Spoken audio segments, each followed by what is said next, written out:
কামলৈ নোযোৱাৰ বাবে শ্ৰমিকক মৰিয়াই হত্যা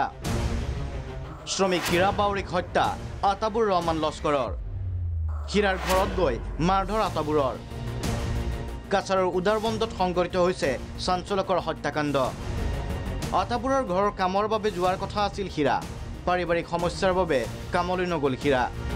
তাতে খৰগহস্ত হৈ প্ৰচণ্ড মাৰধৰ কৰে হীৰাক কাজে নিচে নিয়ে তার বাড়ির সামনে মারছে তার ছোট ভাইয়ের বউ আসলো তার বাবা আসলো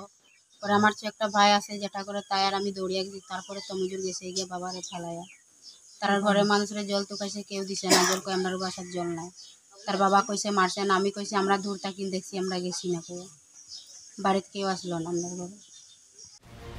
গুৰুতৰভাৱে আহত হোৱা হীৰাক শিলচৰ মেডিকেল কলেজ হাস্পাতালত ভৰ্তি কৰোৱা হয় চিকিৎসাধীন অৱস্থাতে কিছু সময় পাছত মৃত্যু হয় শ্ৰমিকজনৰ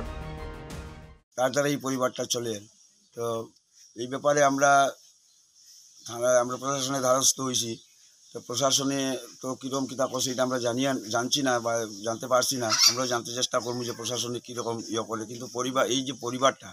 এই পরিবারে বাচ্চা কাচ্চা বা এই পরিবারের এই অবস্থা দেখিয়া আমরা অত্যন্ত দুঃখিত